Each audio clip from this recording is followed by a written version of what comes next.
de presentar un pau aquest partit polític e de presentar, de dire que la gesto commemorativo de la naixença d'aquest partit e donc a 50 anys e explicar un pau so que volem e quin treballam e tot aquello, els nostres tocos, objectius e tot aquello. Aleshores,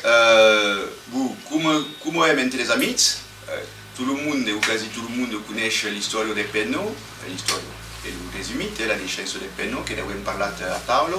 Donc dieu que devem pas parlar de fundar de la naixença de Penno, de l'etnie, mais ok, del nacionalisme de Penno, aquest nacionalisme de liberació, non pas un nacionalisme de dominació e de chauvinisme, que podem parlar del nostre toco, talabengue, quin treballar, so que volem fer, e que pot ser també o menys de debat entre nosaltres, mas abans dieu que van respondre a la qüestió justament de jornalistes com Jacques Delmas.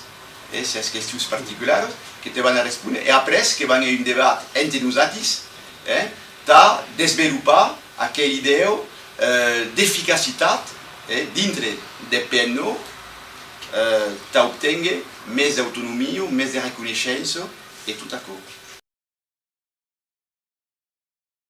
Premier sur les élections régionales, podem annonçar très vieille qu'en a assaggiat de tornar a fa une liste per les régionales de 2010 en Languedoc-Roussillon, amb el test de liste Christian Lacour, amb l'ajuda d'Unitat Catalana, Perard, et beleu de país nostre, mai aquí la resposta no serà donada en setembre. Donc, en faire ce que podem per rester present. Si arribam, tant mieux. Si n'y arribam pas, on va toujours ensatjar. Donc, il y a une dynamique qui est en cours pour rester présent en Languedoc aussi. Et les autres régions, Midi-Pyrénées, Provence, Limousin, Auvergne, sera difficile de faire liste. Mais si on perd, il y a des listes. C'est pour faire, Perard n'a même pas d'annonciade. S'il n'y a pas de liste, faire un courant de votation pour discuter mais des élégies possibles.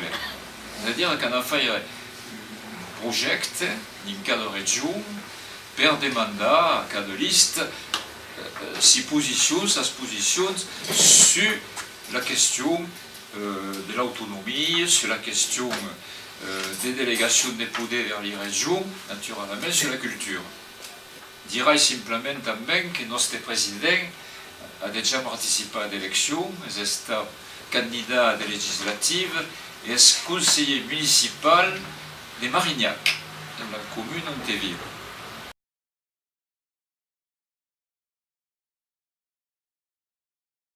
Alors, quelle lei est en discussion? L'OPNO ne participe pas directement, mais il participe per l'entremiet de sa présence dans les mouvements culturels. Si on présente Nilo Felebridge qui travaille sur la question, et si on présente l'IEO qui travaille sur la question. Il y a aussi même les deux organisations, par exemple. Et il y a une intergroupe parlementaire sus Paris, FAD et del G-Occitan, qui travaille sur la question. Donc la lei, elle passe de se fargar, de se préparer, et normalement serait votée d'ici la fin de l'an. Mais là où l'an qui vient, mais l'essentiel, est-ce que c'est votée? C'est une continuation de l'inscription dans la Constitution, l'an passé, à quelle époque, le 22 juillet 13, les 12 chambres ont voté la modification, une modification de la Constitution, ont marqué que les langues régionales font partie du patrimoine de la France. c'est déjà marqué dans la Constitution. Le moment justement qu'il y a la rumeur d'un regroupement entre la région Aquitania et une partie de la région Poitou-Charentes, le président du conseil régional d'Aquitania, Luceni Rousset, dit dans les médias qui sont contre à quelle idée de regroupement. Et li scrivere al nom del Parti de la Nation Occitana per lui dire che abbiamo completamente raison, che nous autres stavi rincontro a quell'idea di regroupement perché naturalmente si passe per un regroupement entre une partie de région française et une région occitane.